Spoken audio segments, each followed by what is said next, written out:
23 milhões de pessoas no Brasil sofrem algum tipo de transtorno mental, segundo a OMS, a Organização Mundial de Saúde. O Brasil é o que tem maior prevalência de depressão na América Latina.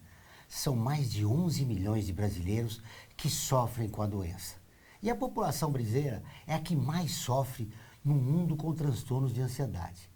Por que os brasileiros estão sofrendo tanto com essas doenças? Para falar sobre isso e outros assuntos, nós recebemos no programa o psiquiatra Mauro Aranha de Lima. Está no ar o Observatório do Terceiro Setor, o olhar da cidadania.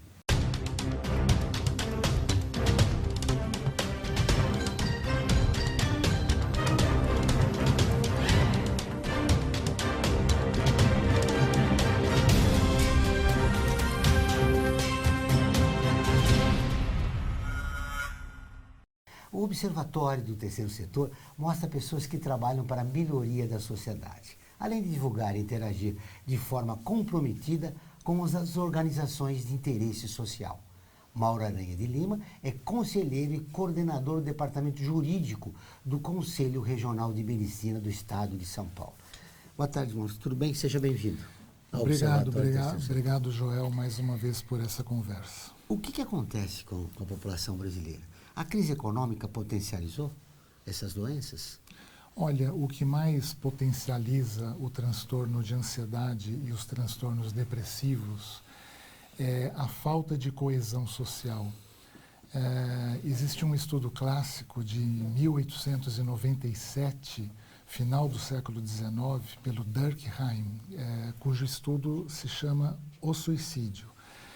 E ele determinou que o suicídio é o resultado de vários fatores sociais, dentre eles a falta de coesão social. Nós sabemos hoje que nos últimos 25 anos, o Brasil teve um crescimento no índice de suicídio de 30%. Isso significa que alguma coisa está doente na nossa sociedade.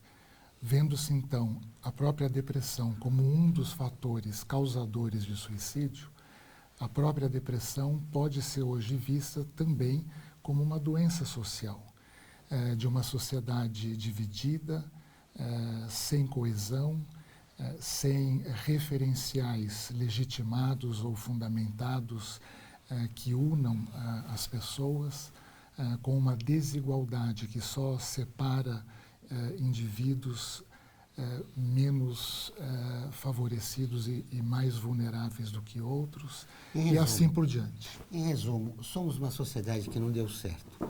Como mudar esse cenário? Não sei se nós somos uma sociedade que não deu certo.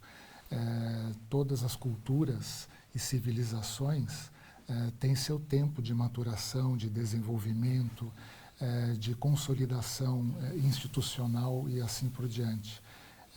Eu quero crer e tenho essa esperança que ainda é muito cedo para nós dizermos que não demos certo. Mas há um clima de intolerância na nossa sociedade, sobretudo nas redes sociais. A intolerância é um ingrediente, é um desdobramento, na verdade, de uma falta de reconhecimento. Quando eu não reconheço o outro na sua individualidade, na sua singularidade, nas suas diferenças, isto já é, per si, uma violência inicial. Claro que isso pode se desdobrar com outros tipos de violência, como a estigmatização, as ofensas de várias naturezas que podem afetar aqueles que não estão dentro da média aceitável na mentalidade da nossa cultura. Como tratar essas pessoas que vivem num clima de ódio, de intolerância? Eu penso que o ódio e a intolerância não pode ser combatida com ódio e intolerância. Nós temos que ter a tolerância suficiente para compreender por que emerge esse fenômeno hoje na sociedade brasileira, ou emerge de uma forma mais intensiva, e pensarmos mecanismos de facilitar a coesão social, a tolerância entre os indivíduos, e o encontro de horizontes comuns que possam dar sentido para um número maior de pessoas, de forma a que não tenhamos grupos segregados num projeto de país a médio e longo prazo. Continuando com a intolerância, com o clima de ódio, isso nasce no indivíduo ou está no DNA? Vem de pai para filho?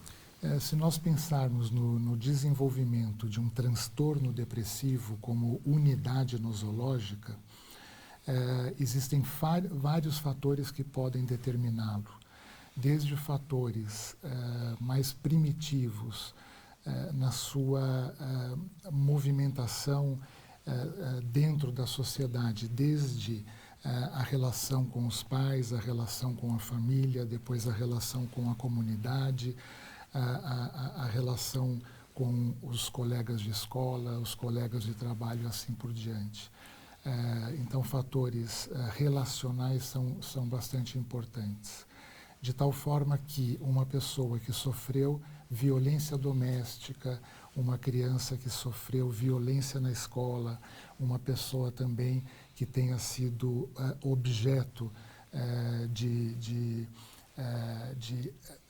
falta de afeto e de relações afetivas, tenha sido alvo de privação afetiva, também são pessoas que têm fatores prevalentes, ou desculpe, predisponentes, fatores predisponentes mais intensos para desenvolver depressão ao longo da vida. Existem fatores também hereditários, de séries dentro de uma mesma família com transtornos depressivos e assim por diante. A depressão, assim como a grande parte dos transtornos mentais, tem uma origem multifatorial. Muito bem, mas existem alguns tipos de transtornos que são originados dentro da própria sociedade, o que revela a psicologia social, não é? Então, são patologias sociais. No campo das depressões, nós temos que existem basicamente 3 fatores que podem socialmente determinar o transtorno depressivo ou mesmo os sintomas depressivos, né? Que são fatos sociais que representem a desesperança, o isolamento social e a falta de um sentido ou de uma referência como horizonte de vida. Todas as terças e quintas-feiras, ao vivo, às 14 horas, tem programa de rádio Observatório do Terceiro Setor, onde recebemos especialistas que, junto com os ouvintes, debatem os principais temas da atualidade e do terceiro setor. Você pode ouvir pela Rádio Trianon AM 740 ou em qualquer lugar do mundo, pela internet, seu celular, computador ou tablet, pelo link que aparece na sua tela. Nós voltamos dentro de instantes.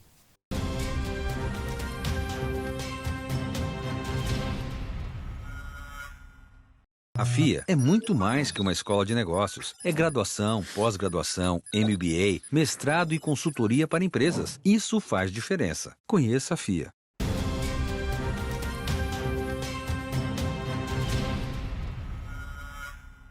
Voltamos com o Observatório do Terceiro Setor, o olhar da cidadania. Agora, vamos para o quadro Você Conhece?, onde mostramos histórias de personagens que fizeram a diferença. Escrava, ela escreveu uma carta ao governador denunciando os maus tratos que sofria e foi reconhecida como a primeira advogada do estado do Piauí. Esperança Garcia. Você conhece?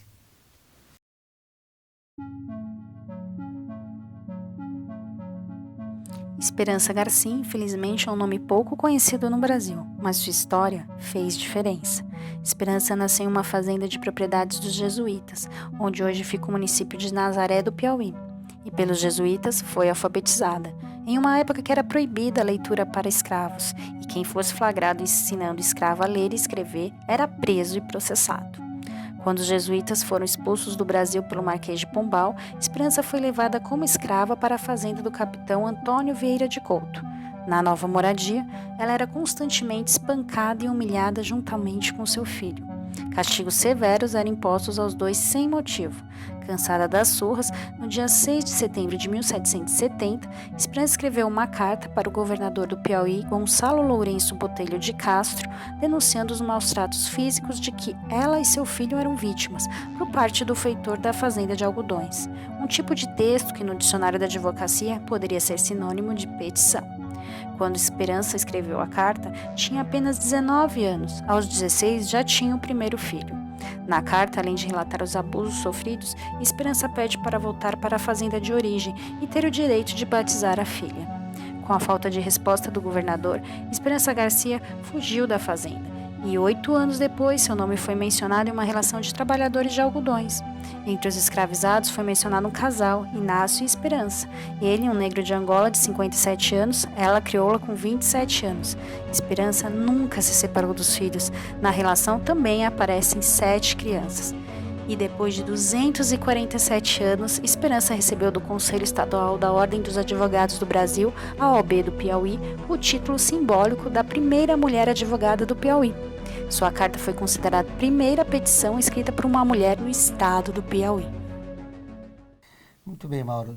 Na história da escravidão brasileira, a injustiça, a crueldade, mas teve personagens que suplantaram isso, né, como a Esperança.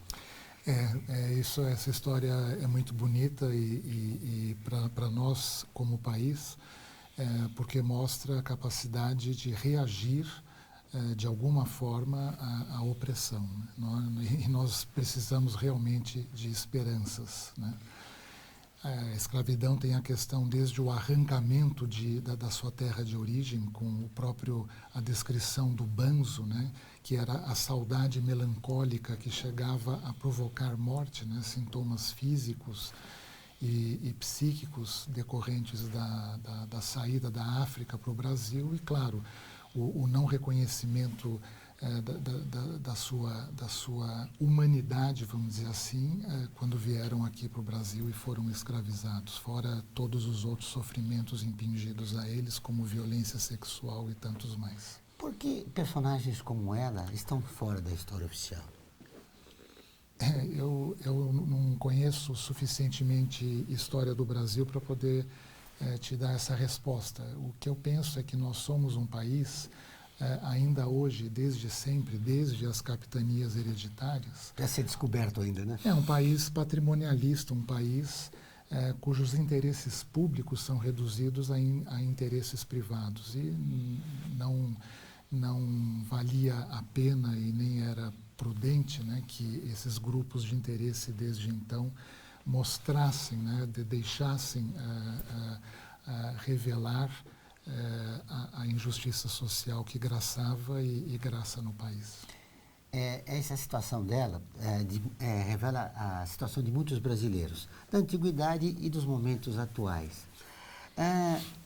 E que doenças podem surgir quando a personagem é vítima de uma injustiça como a dela?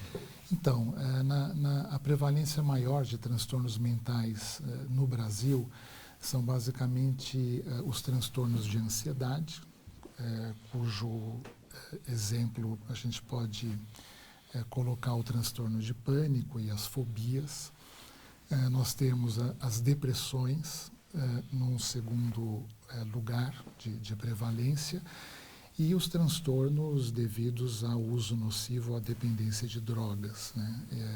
Sempre lembrando que a droga principal ainda hoje no Brasil, provocadora de danos, é o álcool. Pelo livre acesso, pela ausência de regulação publicitária e por ser uma droga disseminada e assim chamada legal. Uma droga legal, mas não regulamentada. Então, esses são as 3 condições maiores de transtornos mentais: ansiedade, depressão e transtorno por drogas. E a síndrome do pânico? A síndrome do pânico é uma categoria de transtorno de ansiedade, assim como existem o transtorno obsessivo-compulsivo, as várias fobias e assim por diante. O transtorno do pânico é razoavelmente frequente e pode ser deflagrado como fator desencadeante por problemas ambientais, né, de estresse no trabalho, ou na vida intrafamiliar, ou na vida comunitária, e assim como outros predisponentes. Esses transtornos, Mauro, eles ocorrem mais em mulher ou homens? Em geral, as depressões e os quadros de ansiedade são mais encontrados em mulheres, quase numa relação de 2:1. Já os transtornos devidos a drogas, inclusive ao álcool, é mais encontradiço em homens. O transtorno do pânico está aparecendo muitos casos, né? O que revela uma situação incomum no nosso país. Eu penso que até tem uma certa influência da indústria farmacêutica em iluminar certos transtornos mentais em determinadas épocas. São como que transtornos mentais que viram moda até para, de alguma forma, induzir os médicos a receitarem medicações adequadas para aqueles transtornos. Então, nós tivemos a fase do pânico, a fase da depressão, a fase do déficit de atenção com hiperatividade nas crianças, agora o transtorno bipolar e vários outros. O mais importante é que nós não segmentemos os transtornos mentais, até porque muitas vezes eles acontecem conjuntamente, num fenômeno que a gente chama de comorbidade.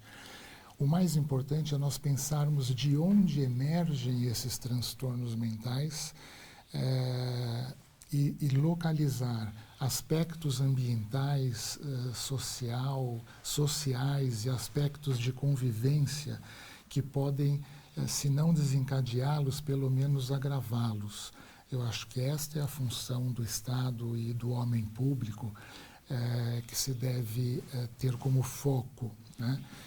Justamente para uma prevenção de que tais transtornos não ganhem mais volume ainda do que já tem. Muito bem. Saiba como adquirir computadores, notebooks, servidores e CPUs para você, sua empresa ou ONG por um preço justo. Assistência técnica, garantia de 1 ano e ainda contribuir com o meio ambiente. Acesse observatoriotercetor.org.br. Clique no banner Remaker. Vamos para um breve intervalo e voltamos dentro de instantes.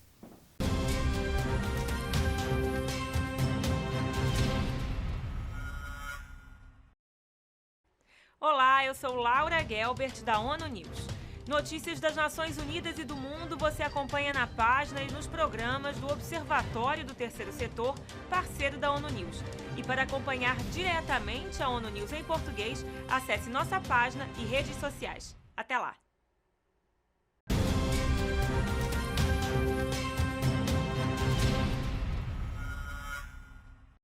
Estamos de volta com o Observatório do Terceiro Setor, o Olhar da Cidadania. Não esqueça, todas as quartas-feiras, às 17 horas, tem o programa Olhar da Cidadania na Rádio USP, com temas da atualidade e dos direitos humanos. Anote, todas as quartas-feiras, às 17 horas, na Rádio USP, em São Paulo, 93,7 FM, em Ribeirão Preto, 107,9 FM.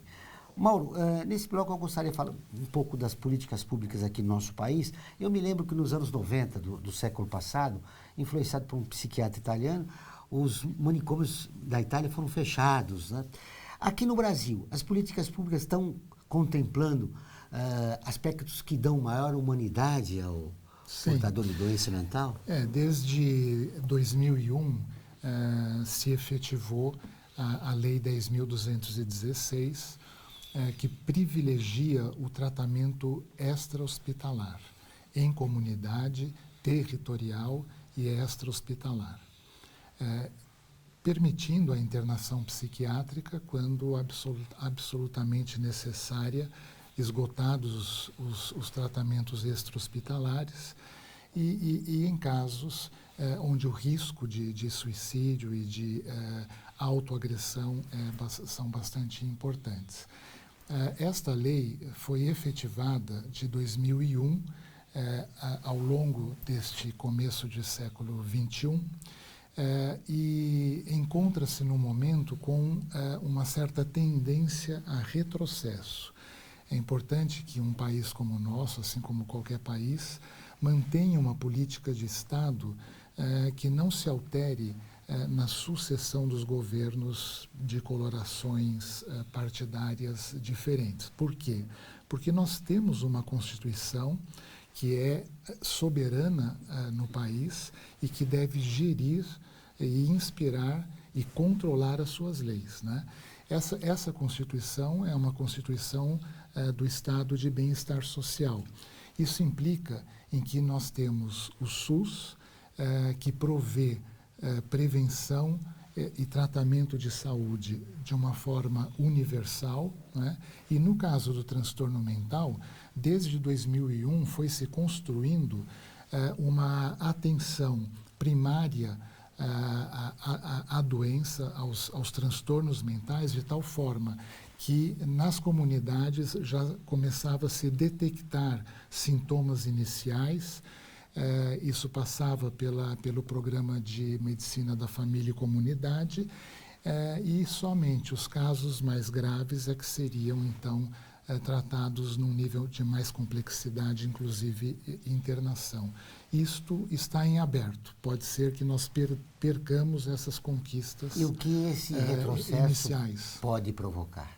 Esse retrocesso provoca um maior custo, porque quanto mais você trata o transtorno mental quando ele já está complexificado, mais complexo, isso exige um tratamento mais caro, né? Inclusive medicamentoso, eventualmente com internação.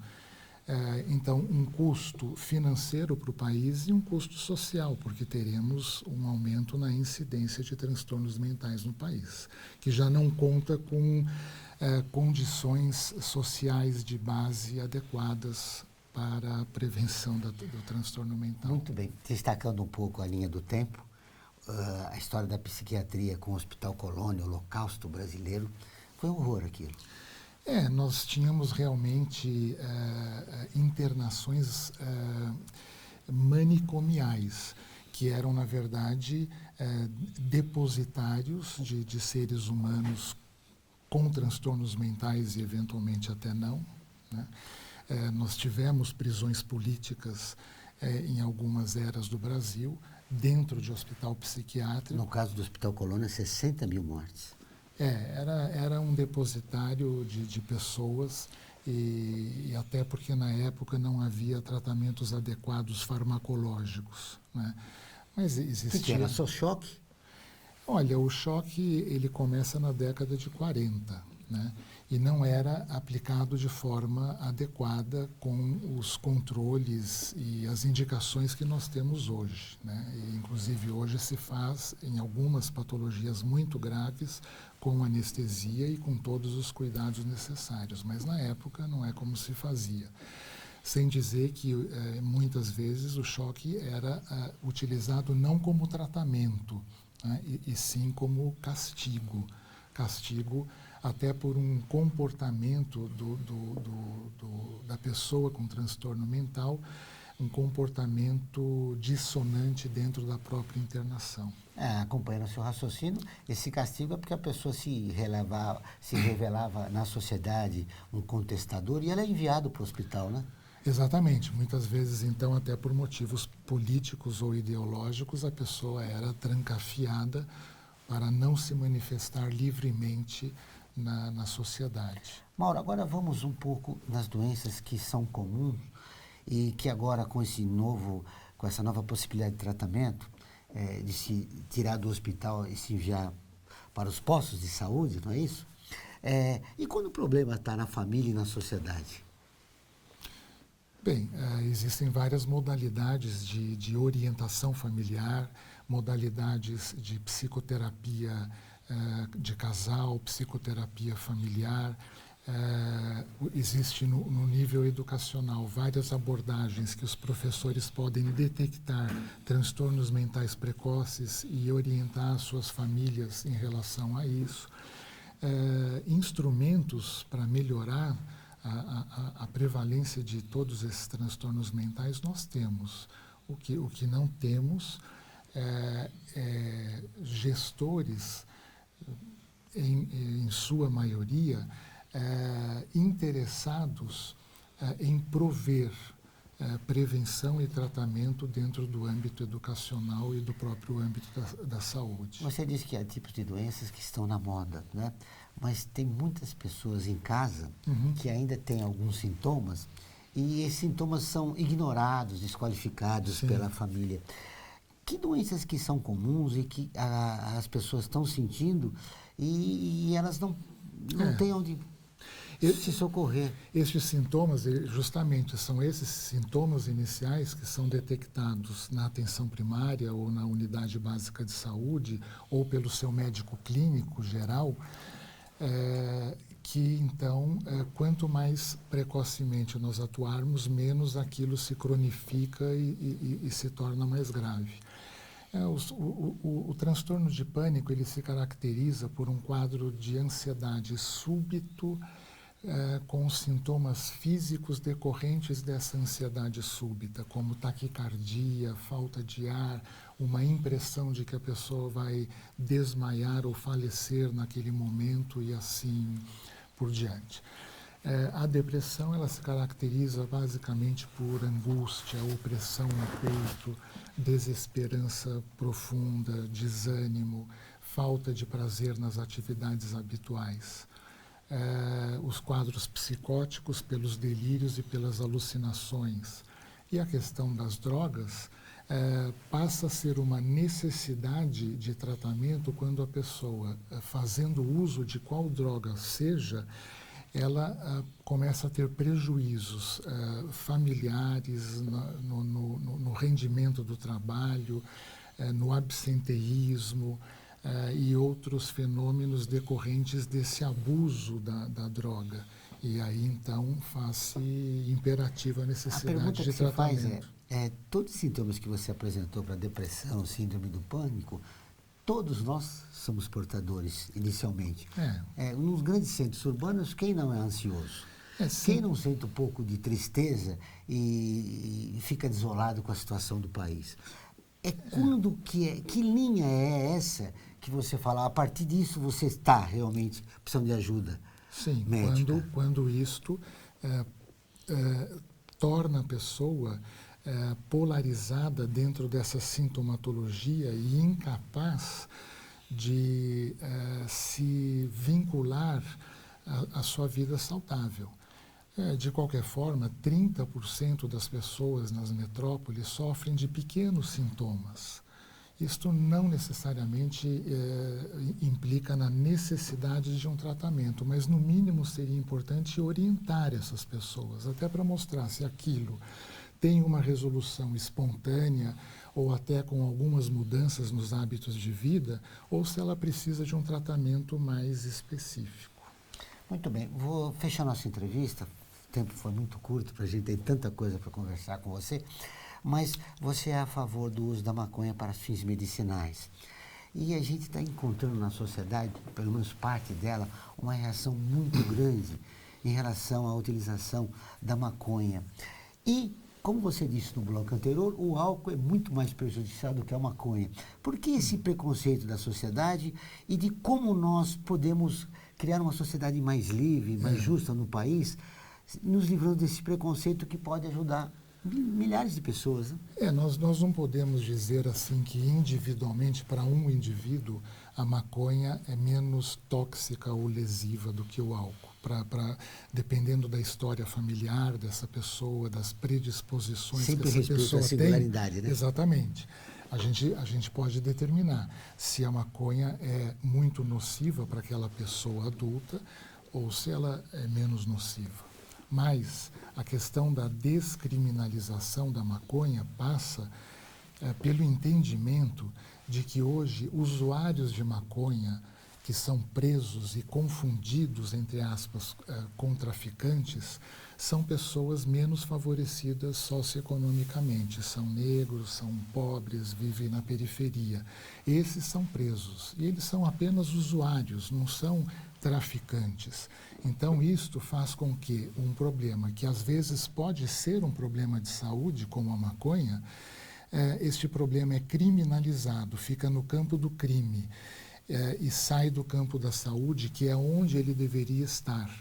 E a pessoa ficando criminalizada pelo uso, pelo porte para uso próprio, ela vai se tornar mais uma vítima dentro do crime organizado, como todos nós sabemos, né? Que acontece dentro das prisões. Olha, foi um prazer revê-lo. Muito obrigado pela entrevista. Obrigado. Voltaremos a conversar sobre esse assunto. Obrigado.